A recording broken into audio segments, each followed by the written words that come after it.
The photograph sat forgotten in a Boston Historical Society archive for decades.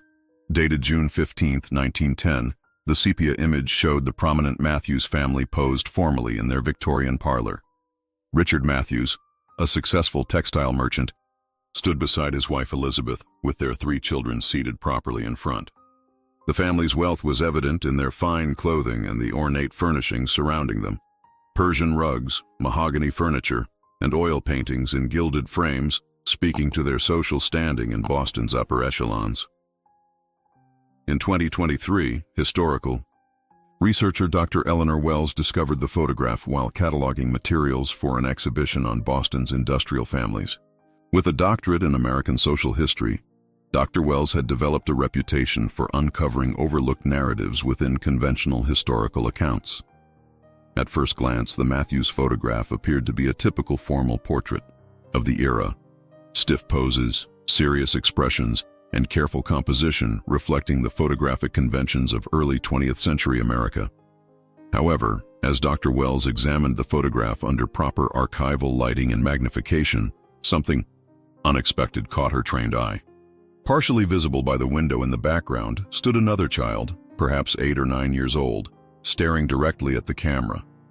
The figure was slightly blurred but unmistakably present, watching the family scene with an unreadable expression. The child's clothing was simpler than the fine attire of the Matthews children, and their position, separated from the family grouping, suggested a deliberate compositional choice by the photographer. According to all Matthews family records, there were only 3 children in the household at this time, Dr. Wells noted in her research journal. The identity of this 4th child is completely undocumented in any of the family genealogies or social records I've examined thus far. Initial examination of the photograph by preservation experts confirmed it was an original print from 1910, not altered or tampered with in any way. The mysterious figure by the window had been present when the photograph was taken, raising questions about a possible undocumented member of the Matthews household, a hidden history waiting to be uncovered. Dr. Wells began her investigation by examining official records from early 20th century Boston. The city's meticulous documentation provided a framework for understanding the Matthews family's public identity. Census documents from 1910 listed only 5 members of the Matthews household: Richard, 42, Elizabeth, 38, and their 3 children, William, 15, Margaret, 12, and James, 8. No 4th child was officially documented as residing at the family's Commonwealth Avenue address. Birth records at the Massachusetts State Archives confirmed that Elizabeth Matthews had given birth to only these 3 children, with medical records noting complications after James's birth that prevented further pregnancies. Parish records from the family's Episcopal Church similarly showed only 3 Matthews children receiving baptism, confirmation, or attending Sunday school during the relevant period. Dr. Wells expanded her search to examine city directories, school enrollment records, and neighborhood maps from 1908 to 1912. Her findings revealed that the Matthews family employed 2 live-in servants, an Irish cook and a Swedish housekeeper, and occasionally hosted relatives for extended visits, though none matched the approximate age of the child in the window. The documentary evidence presents a clear contradiction to what we can plainly see in the photograph, Dr. Wells explained to her colleagues at the Boston Historical Society.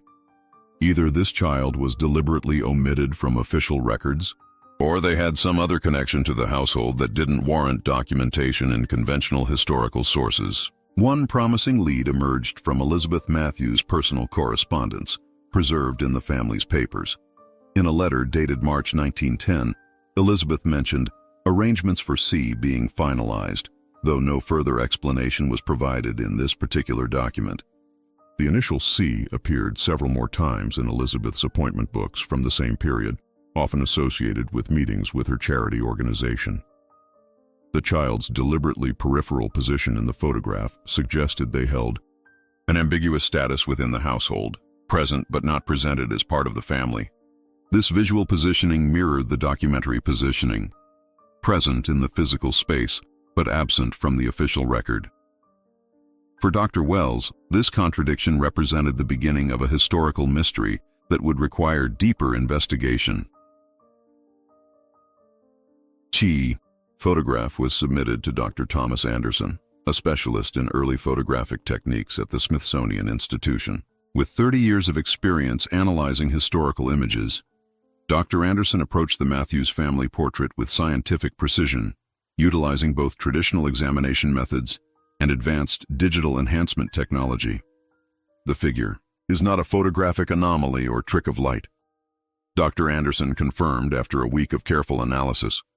The child was physically present when the photograph was taken, standing approximately 6 feet behind the family group near the bay window of what appears to be the family's parlor. Enhancement revealed additional details previously unclear. The child had dark hair and wore simple clothing, neither the fine attire of the Matthews children nor the uniforms typical of household staff.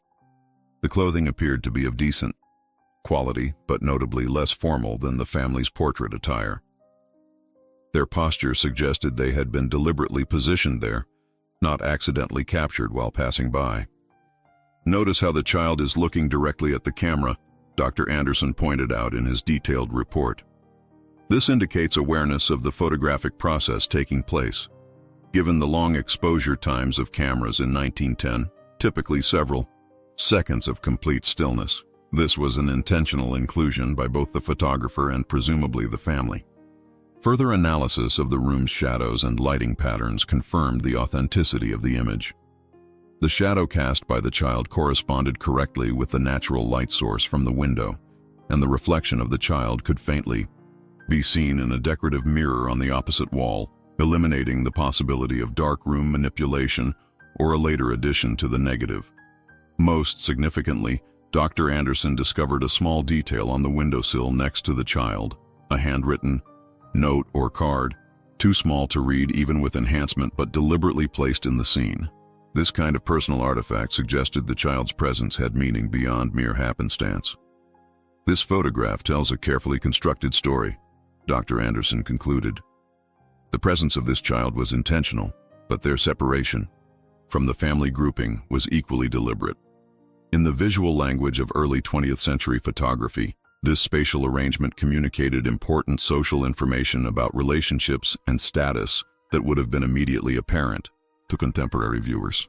Dr. Wells's investigation took an unexpected turn when she discovered that Richard Matthews had been the subject of several newspaper articles in 1909. As a prominent businessman in Boston's textile industry, his activities occasionally warranted mention in the city's papers, particularly the Boston Globe and the more worker-oriented Boston Labor Standard. In the archives of the Boston Globe, she found coverage of a textile workers' strike at one of Matthews's factories in November 1908. The articles presented Matthews as a complex figure, described by business associates as forward-thinking and by labor organizers as less harsh than most, though hardly a friend to the working man. Several pieces mentioned Matthews' reputation as a progressive employer who had implemented safety improvements following a tragic accident at his mill in October 1908.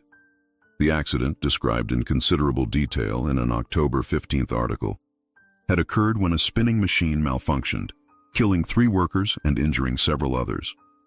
Among the dead was a woman named Mary O'Malley, identified as a widow with 1 child, a daughter of 8 years. The article noted the shock felt throughout the Irish immigrant community in Boston's South End, where many of Matthews' workers lived. A follow-up article dated November 3, 1908, reported that Matthews had made arrangements for the continued welfare of the affected families beyond the standard compensation, though specific details were not reported. This unusual action had apparently helped diffuse tensions that might have led to more prolonged labor unrest. Dr. Wells also located a Society column from April 1910 that briefly mentioned Elizabeth Matthews' involvement with the Children's Aid Society, a charity that placed orphans with families or in suitable institutions. The column noted her personal commitment to the cause had intensified over the previous year, and she had become a leading voice in the organization's efforts to improve conditions for the city's disadvantaged children.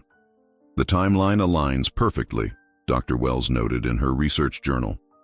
The factory accident occurred in October 1908. Elizabeth's charity work intensified through 1909. The mysterious C appears in correspondence by March 1910, and the photograph with the unidentified child was taken in June 1910. A breakthrough came from an unexpected source. The Matthews families meticulously kept household account books, preserved among their papers at the Historical Society. Elizabeth Matthews had maintained detailed records of all household expenses from 1900 to 1915, documenting everything from major purchases to daily expenditures with remarkable precision.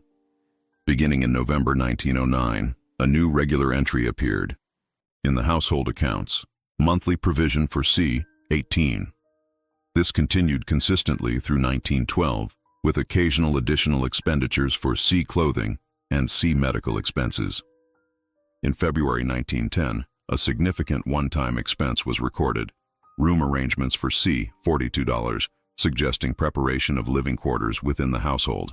The amount is significant, explained economic historian Dr. Rachel Harris, who assisted with the analysis.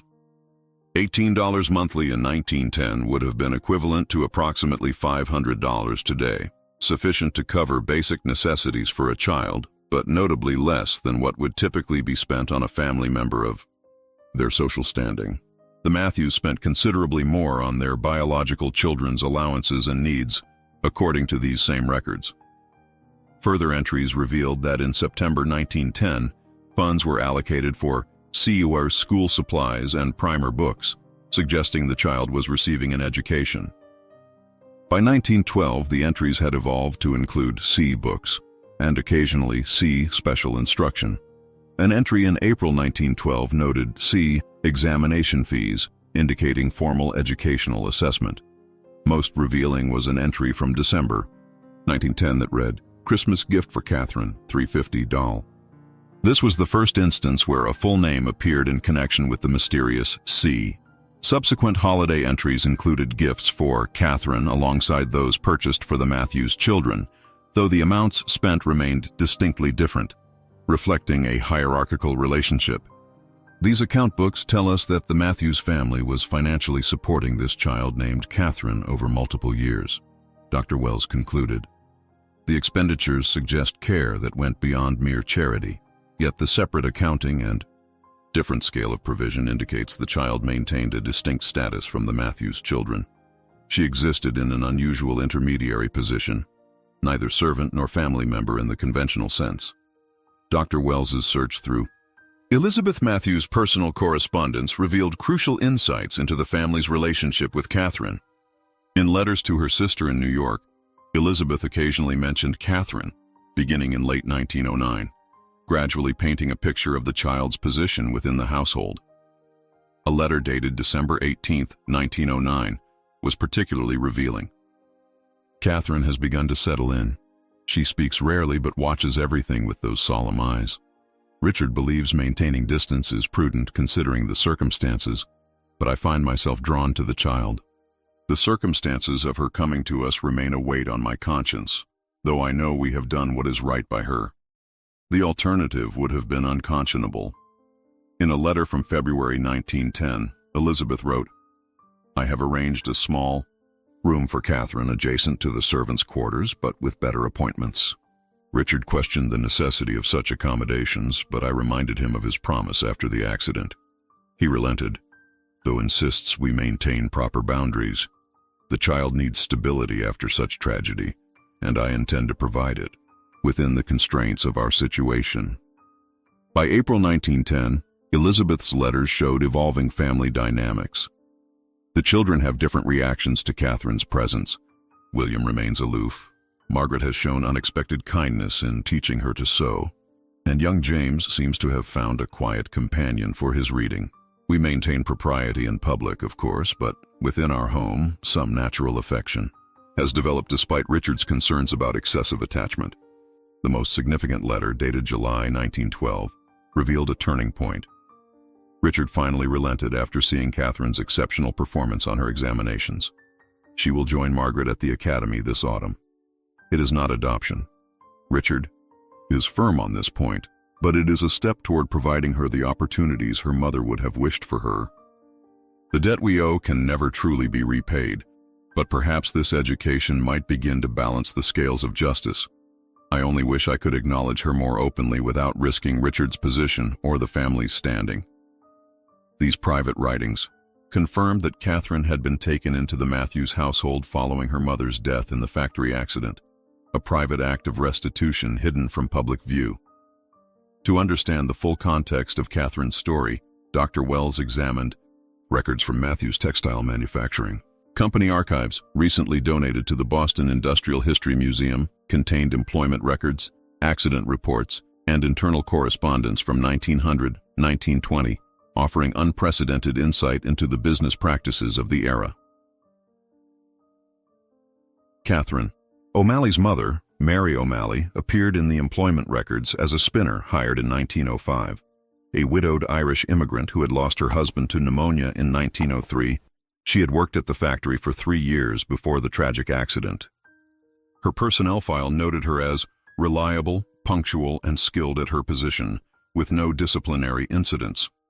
The accident report from October 14, 1908, described in clinical detail a machinery malfunction that claimed the lives of 3 workers, including Mary O'Malley. The subsequent investigation revealed that a safety mechanism had been repeatedly reported as faulty, but repairs had been delayed to avoid production interruptions, a common but controversial practice in industrial operations of the period. Internal correspondence between Richard Matthews and his factory manager revealed the company's response. The situation with the O'Malley child requires immediate attention. There are no relations able to claim her in Boston, and the nearest family in Ireland cannot be reached. An orphanage seems the likely destination, though Mrs. Matthews has expressed reservations about this course of action given the circumstances of the mother's passing. A subsequent memo from Matthews dated October 30, 1908, directed, "Mrs. Matthews suggests a temporary arrangement at our household, while more suitable permanent accommodations are determined. Proceed with discretion. The matter is to remain private to avoid setting precedent with the other families affected." The most revealing document was a private note from the factory manager to Matthews dated 6 months after the accident. "Rumors among the workers regarding your household's care for the O'Malley girl are causing comment. While your charity is commendable, it may be prudent to consider how this appears to those who lost family members without similar consideration. The union representatives have made informal inquiries about different treatment of victims' families." Matthews's handwritten response in the margin read, "The arrangement continues as established. Mrs. Matthews insists. We will manage any complications. Dr." Wells' investigation led her to the archives of several Boston educational institutions. Initially, she found no record of Catherine O'Malley in the public school registries for 1909-1911, suggesting she may have received private tutoring during her first years with the Matthews family, a common practice for children in liminal social positions. Records indicated that Elizabeth Matthews arranged for her housekeeper's niece, a trained governess, to provide Catherine with basic education in reading, writing, arithmetic, and proper deportment. This education, while substantial, occurred within the household rather than in public or private institutions during this initial period. However, records from the prestigious Brookline Ladies' Academy showed that in September 1912, a Catherine Matthews was enrolled as a new student in the preparatory division. The application, signed by Richard Matthews, listed her as a ward of the family rather than a daughter, with a notation specifying special circumstances, discuss with headmistress privately. This distinction was significant in that era, explained education historian Dr. Sarah Peterson. A ward status acknowledged financial responsibility without the legal or social implications of adoption. It was a carefully chosen designation that kept clear boundaries while providing educational opportunities. The private notation suggests the headmistress was made aware of Catherine's background, unusual transparency for the time when such matters were typically concealed. Catherine's academic records showed her to be an exceptional student, particularly in mathematics and literature. Teacher comments noted her as reserved but intelligent and determined beyond her years. One instructor wrote, "Demonstrates remarkable ability to concentrate despite her circumstances, a quality that will serve her well." The school yearbook from 1918 included a graduation photograph of a young woman identified as Catherine Matthews. The facial features, now clearly visible, matched those of the child in the 1910 family photograph. She appeared poised and serious, without the typical smile of debutantes pictured elsewhere in the yearbook. The yearbook listed her future plans as Radcliffe College to study mathematics, an exceptional achievement for a young woman of her background in that era. A handwritten note in the margin of the school's copy read, "Scholarship arranged by R. Matthews, exceptional case." To place Catherine's unusual situation in proper historical context, Dr. Wells consulted with Dr. Martin Cohen, a specialist in early 20th century social class structures and industrial relations. Together they analyzed how the Matthews family's actions reflected and departed from the norms of their time. The Matthews family's approach to Catherine existed in a complex middle ground between charity, obligation, and progressive social responsibility, Dr. Cohen explained. The early 1900s was a period of transition in how industrial accidents were understood. Traditional views held such tragedies as unfortunate but inevitable costs of progress, with minimal obligation to victims. Progressive reformers were beginning to advocate for greater corporate responsibility and worker protections. Industrial accidents were common in this era, claiming thousands of lives annually across America. Company owners rarely took personal responsibility for the welfare of victims' families beyond minimal compensation, which was often contingent on families signing away rights to litigation. The Matthews' decision to support Catherine represented an unusual acceptance of moral, if not legal, responsibility. The early 1900s also saw growing social reform movements addressing child welfare, working conditions, and class inequality. Settlement houses, orphanages, and charity organizations had emerged to address the needs of children left destitute by industrial accidents, illness, or poverty. The Matthews approach, maintaining Catherine in their household while preserving class distinctions, reflected both progressive tendencies and the persistent social boundaries of the era. Her presence in the family photograph, visible but separate, perfectly symbolizes her status, Dr. Cohen noted. Including her at all was remarkable for the time, yet her placement by the window rather than with the family group maintained crucial social distinctions. The photograph captures precisely how the family negotiated their responsibility to her, acknowledging connection while preserving hierarchy. Research into similar cases from the period revealed that while charitable education of orphans existed as a practice among wealthy families, the integration of a worker's child into an industrialist's household was highly unusual. More typically, such children would be placed in orphanages or with working-class families, with minimal ongoing contact with the employer responsible for their parents' death. The final chapter of Catherine's story emerged through painstaking genealogical research.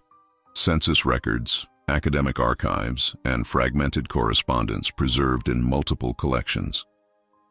Dr. Wells was able to trace Catherine's path from the window of the Matthews parlor to a life that defied the limitations of her origins. After graduating from Radcliffe College in 1922 with a degree in mathematics, a rare achievement for women of any background in that period, Catherine Matthews, still using the Matthews name though never legally adopted, secured a position teaching mathematics at a women's college in New York. Her appointment letter noted exceptional recommendations from her professors, who praised her analytical mind and perseverance. Census records from 1930 listed her as professor of mathematics at the college, where she remained until her retirement in 1960. She published several papers on statistical analysis and co-authored a mathematics textbook widely used in women's colleges during the 1940s. She never married but maintained a long-term residence with another female professor of similar background and interests, a common arrangement for professional women of that era.